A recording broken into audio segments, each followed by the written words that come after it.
first, the company, how is it called? So it's important, it's at least important to me, ECDB.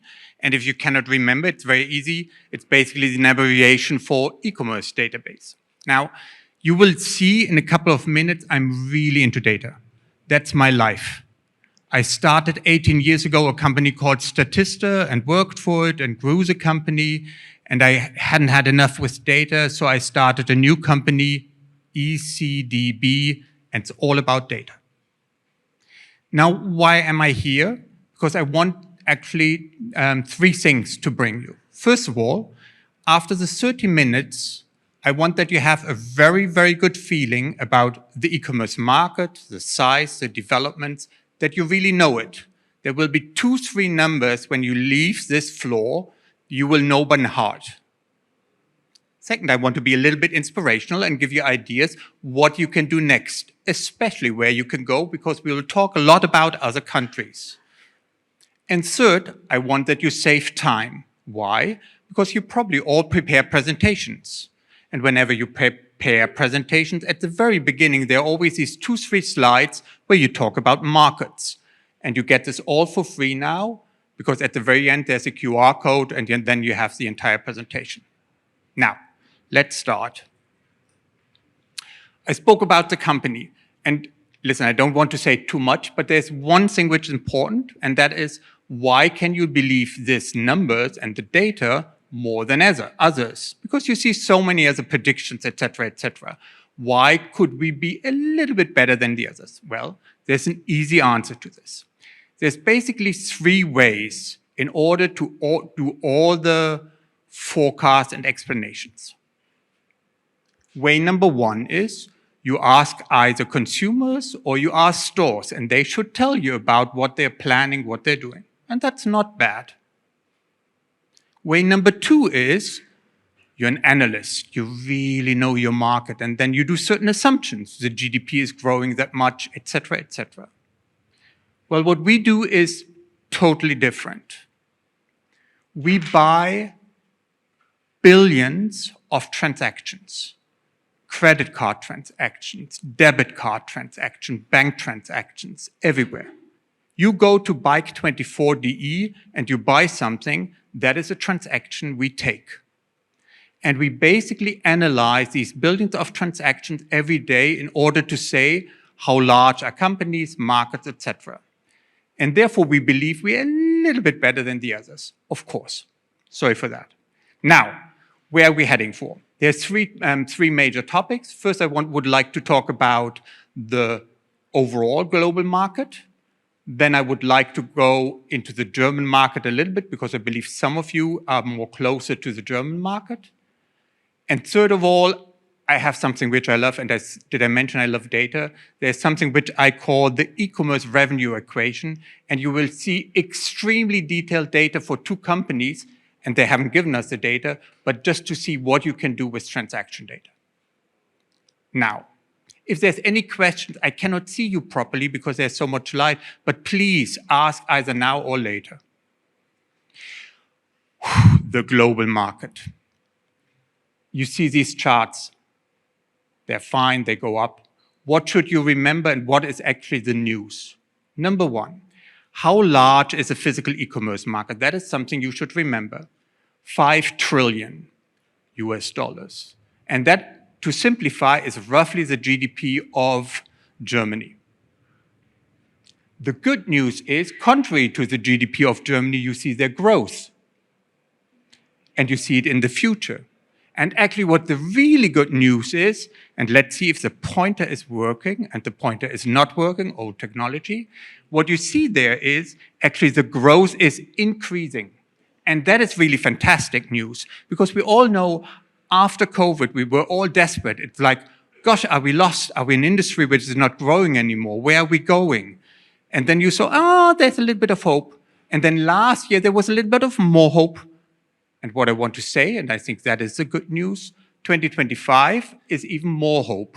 And what is the best example for it? If you have been to this exhibition here or conference last year, you haven't seen so many people. You see really, again, this industry is booming again. Or, to put it in other numbers, Here we compare the development of the GDP, consumer spending, overall retail revenue, offline and online, and e-commerce. And you see really nicely, 2022, 23 were difficult years, but again, the take-up. And so e-commerce becomes as a channel more relevant than all the other channels. And that's it? A little bit of growth here and there? I don't think so. Because if you look at the, sorry for the word, bigger picture, but nevertheless, the e-commerce market is still relatively small to the retail market. And there are categories such as cars. Now you will tell me, please, that's such old wine from yesterday. No one believes anymore that the car industry will sell online. I believe that's wrong. I think we go really through the typical hype cycle where 2-3 years ago, everyone said, oh, everyone will buy online. Then they realized, of course, no one is selling for the moment cars online. But if you look at used cars, if you look at mobile.de, if I pronounce this correctly in a German brand, of course, people buy online huge cars, and that will happen to the industry. Or the same one when we go to e-health, etc., which is digital e-commerce, much more things are coming. So yes, the 9% are lovely, but yes, I do believe it's just the beginning. Now that is what you saw overall. Are all the countries the same? There's one country, has the abbreviation DEU. I don't know what it stands for, but basically it has a very, very low growth rate. Thank you, there's the Netherlands, so we're only the second worst in the line. But you really see all the other countries are growing, and later and Mexico, Thailand, etc. There you see the most growth. And sorry, to explain the other axis, the online share, if it's very high or not, you see even countries which have a high online share, China or the US, there's still more growth. But no political statement here. Let's go a little bit more into detail in other things. And now we look overall. As I said, my purpose was to give you overall a feeling for the global e-commerce market. So here we see the shares between China, the US, and then other areas. And whenever I see this chart, I think, oh, the data must be wrong. No, it cannot be that the Chinese e-commerce market is twice as large as the US market. They missed something. No, we didn't miss something. We check it again and again and again. It is really true. The Chinese e-commerce market is twice as large as the US market. And the US market is 50% larger than the European market. It is as it is. But will there be more growth in the European market and so we outgrow them? Gosh, you know already the answer, but here's it in numbers. So here you see the growth rate of the different continents over a period of 4 years, 2024 to 2028. By the way, all the numbers are here in US dollars. Doesn't really matter so more because the exchange rate's always 1-to-1. But anyway, and so you see Europe is growing. One shouldn't be too negative, but there is indeed more growth in all the other areas. That is overall the market. Then I would go into something which is the typical share of marketplaces versus shops. And that is a little bit misleading, the slide, because you get impression it is all marketplaces. And that is true, but why is it misleading? Because whenever you see marketplaces, they're always counted as first-party and third-party revenues. So if you see basically Zalando is, of course, as well a shop, and that is included in the marketplace revenues. This has been established basically as a standard. So it's sometimes we feel, oh, marketplace, everything. No, in the marketplaces are as well the shops included of these marketplaces, just that you know. That is overall the trend, but that you know, so I go a little bit quicker, but it's still important, of course, in Asia and South America, the marketplace dominate everything, and North America and Europe is 50-50%. But you know that. Is there any development in these marketplaces? Or is it basically, it's Amazon, and the other ones? And indeed, therefore, we looked a little bit into the US, and there is development. Not much, but a little bit. So here you see that for the US market, the top 10 marketplaces in 3 years. And yes, top will be always Amazon and Walmart for the time being, but what you really see is there are in 2023 Temu and AliExpress coming, and they have already a higher position in 2024. So yes, even established markets, and I call this an established market, are changing. Market players, now we go a little bit into sectors. May I ask, is it too fast that I go through the slide, or is the speed is okay? Good, thank you. And sorry for the German accent. So number one here is now the typical structure.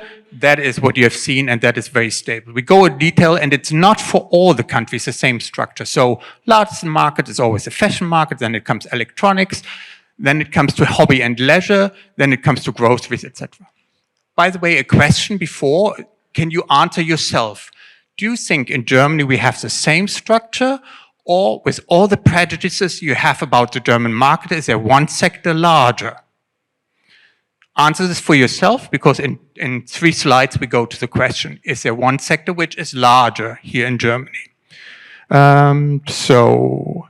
And I wanted to show you, there is again movement in the sector, and so I picked, because everyone was last year talking about the Chinese expansion, and so I wanted to show actually when we look at the one market here, I took the fashion market, are the players always in the same order, and you see the revenue development over time, and again, JD's the largest and Walmart, etc., but really surprising how Shein really got up that quickly and is the largest fashion online retailer.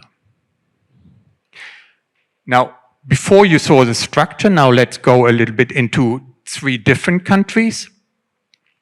And then you see here that the composition really, country by country, is different. It's not always fashion, electronics, and hobby. So coming to Germany, surprise, surprise, hobby and leisure is our second most important category. But you see, for instance, then the UK there, it's actually really small. What does it mean for you besides, hey, it's nice to know? Of course, if you're in one of these sectors, you can either say, oh, another country which is not as representative, I can go there and help to expand it. Or I go exactly the opposite. I am in fashion and I want to go into a market where I can learn the most. Therefore, I think it's interesting, plus to see how different they are organized. Now we jump into the German sector, and I think we're doing fine in time. So Germany, not as aggressive as the world market, but again, the really, really good news is we see that growth is accelerating. I mean, we really see it, and so we got already, we always get 7 days after the month is over, so we got already all the bookings for January, and you really see this January looks so much better than the January last year. Yeah, that is, I think, my major news. The next one is just a little bit of deep dive into Europe and what we saw before in Netherlands and Germany not as growing as much as the other market. By the way, you remember 5 trillion overall e-commerce, largest e-commerce market in Europe, of course, Great Britain. There is one outlier, and again, you said Russia. Honestly, you cannot tell me that Russia is growing as much online. I'm pleased the sanctions and all the war and everything. I'm very sorry about that, but that is really the growth rate of, and you see it is not that small, but the growth rate of Russia for the moment in the online sector. Many things are going on there in a positive way. If I go to the categories, and that's just very quickly what you saw as a composition. So here fashion and hobby is the largest one, then follows category. Interestingly, grocery is very, very small for the moment in Germany, which is surprising because we have these companies such as Lidl and Aldi very much investing. I mean, we have very strong companies there. but grocery has by far the highest growth rate. I mean, if there's a sector where it's really movement and development, most definitely grocery, which is fun to see. Next question, which you have to answer before I show it. If we think of the 10 largest retailers in Germany, can you and the first one is Amazon, yes, of course. But can you answer it in yourself, in your head, and B, ask yourself, do you expect that they're only foreign companies or only German companies? And now while you answered in your head, you see the answer. So yes, there's Amazon. Then there's Otto, as you know. Otto isn't for the moment, and they're all doing a good job, but they're not expanding, they're shrinking a little bit. Then the Zalando Media Markt. Then we have 3 foreign ones, and then again 2 grocery stores.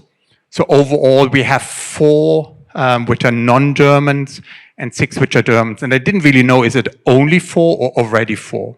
Hey, you decide. If I go now to, these were retailer shops. Now I go to marketplaces. Same question, where do we see the most growth?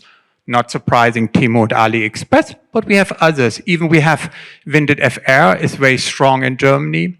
And on the other hand, because they are marketplaces, we wanted to look at if they're extremely strong just in one category, such as shopapotheke.de. No surprise, which is strong in one category, as the name is admission. But you have then really a good mixture. You can be both. So you can have a strong marketplace and just focusing on one area or on many areas. So that was overall the good feeling for the market and the development. What happened next is, sorry, I got really excited with my data, and so I jumped into it and wanted to show what's possible.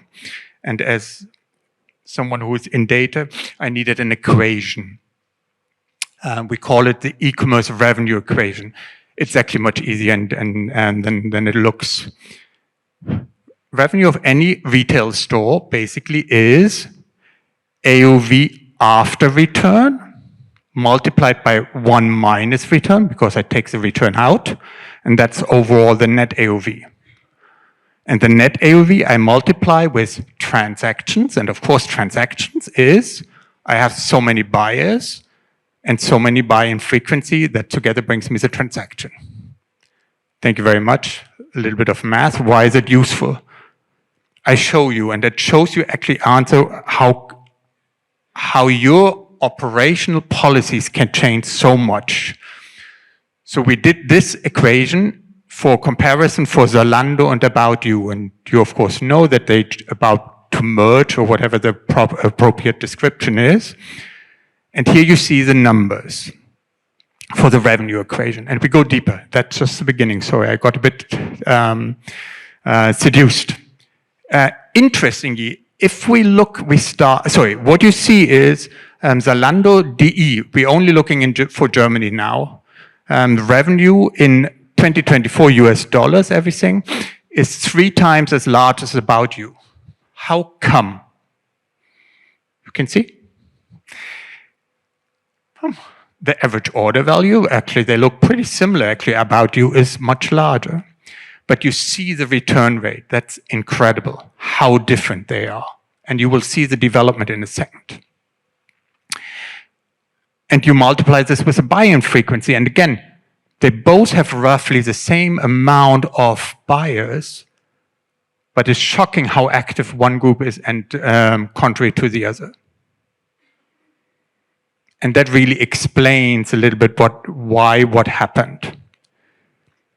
If I look over time now, then I see here the AOV net after returns, and I see that, wow, Zalando was really focusing on increasing the net AOV, especially after 2022. And you see that About You apparently had a couple of problems over the last years. And if I compared, the return rate is pretty stable with About You and at a very, very high level. And again, fashion is always the worst with the highest. But Zalando really managed to go there and lower it. And again, this is based on hundreds of thousands of transactions we analyzed for the German market. Now, this was return policy, and actually it shows you can change things. I think that's the positive news. If I look at frequency and how has this developed, so how often does a shopper a buyer goes shops in your shop, and then you see it's relatively stable on both sides, with, I would say, an upper trend at Zalando from 2017 to 2024. So obviously, as you know, acquiring a buyer or a new customer is extremely expensive. So your main purpose is, how can I increase my buying frequency? Obvious. This is just, and you can do it. You can really change it. And I think that's interesting. And how different can it be between different markets? So we have the data for all the different European countries. And you see, of course, it differs because the brand, so that Germany is number 2 is not surprising. Whenever you're more established in a market, typically your buying frequency is higher than when you're newer to the market. UK is a really surprise. But you see there, again, they were able to increase both the UK and Germany. And with this, I'm sorry, I guess it got taken away. I just love data, but I wanted to show you that. And this is actually then the code in order to download everything in case you're interested. And if you now switch off the light and you have your light, then we have a very romantic moment right now. Okay. Yeah, my quick question, given the large numbers we have in China and the US, and now the sharp protectionist turn the US is taking under Trump, how might that affect the e-commerce market? How has it historically affected it in the first round of tariffs following 2017? Thank you very much. That's a difficult question to start with. Why not? That is a guess, yeah, like a quick answer. I believe that because cross-border, let's look at the cross-border traffic. The cross-border traffic for the American market is mainly Mexico and Canada. They don't order that much from Europe for many, many, many different reasons, and take luxury out, and there the shipping comes directly from there. And China as well, there is actually very, very little cross-border into the Chinese market. The other way around, of course, is totally different. So, and what I have shown you, sorry, if I show you the Chinese e-commerce market, that is not what all the Chinese companies produce or sell. It is what the Chinese consumer buy in China and vice versa. So, to answer your question, I don't think it will affect very much both markets. I think it will affect more the European market. That was a smaller one we showed at some point. Hello, my name is John. I'm from Nova Global, a logistics company. My question to you is, thank you very much for this great presentation. My question to you is, you covered most of European countries, but it seems you didn't say much about Ukraine and Moldova. Maybe you can elaborate a little bit on third world or developing countries and how you perceive e-commerce and cross-border logistics into those sort of countries. Thanks. And you're absolutely right. It is not in there, and the reason is we always need enough data to project what we had, and we couldn't get enough transaction data from these two countries, and therefore we left them out. So for me, did you understand? Yes, thank you very much. But it's a bad excuse. I'm just based on data. We can provide you with some information if you please. Like. Okay, thank you. Thank you. Any other question? By the way, anybody who has data in here, please line up here afterwards. Line up here. I do from time to time. Don't even take it for free. Line up here. Other questions? Good afternoon. Thank you for the presentation. Are you confident enough in your data that you double in predictive 2026, 2027, how the e-commerce market will look like, or it's you just base yourself on what you have? Am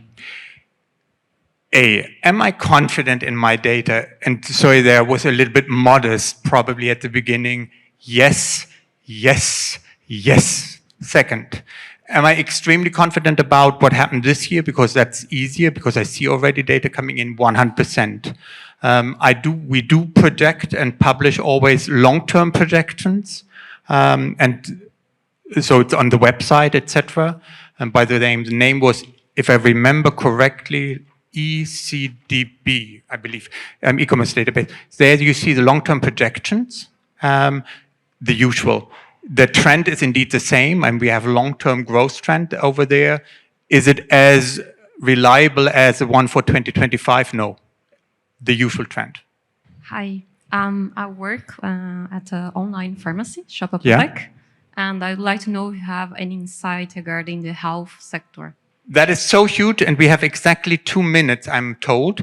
Can I what I'm really looking at and exciting about is online pharmacies. Can we start with online pharmacies? Why? It is super interesting. So I didn't know this beforehand. You know, if you're in Germany, Shop Apotheke, etc., and these markets are lovely growing and they have stable rates, something around 6, 7, 8%. That's it? No. Why is online pharmacies basically getting a new boom? And of course, you all have looked into the Brazilian market. No, I'm joking, but the Brazilian market is really a market which has, when it comes to online pharmacies, a lot to offer. Why? Because what they do is basically they have a kind of quick commerce, Flink, Rapido, etc. style. So you order on your pharmacy and they deliver everything within an hour. Now, why is this important? If you ever had a heart problem and you need your medication, within an hour is really something. And why is it important for online pharmacies? Roughly 50% of the online pharmacy customers are over 60. So these are not typical e-commerce customers. Yeah, they would be a little bit reluctant. And of course, when it comes to my heart medication, excuse me, I go to the pharmacist, I want to see it because I want to survive. The moment you can deliver this within an hour, totally different game. So yes, online pharmacy is actually something which grows already now. Once you introduce Uber Eats, etc., this will really change the market. Sorry, not the entire health industry, but at least one aspect of it when it comes to e-commerce. Thank you. It was great. Otherwise, sorry, the last thing, and then I let you go, so you want to, is really, can you remember when you leave your market, physical e-commerce, 5 trillion, GDP of Germany, and the second number you should remember is this market is growing 9.7, so roughly 10%. And with this, I wish you a lovely coffee break. Thank you very much.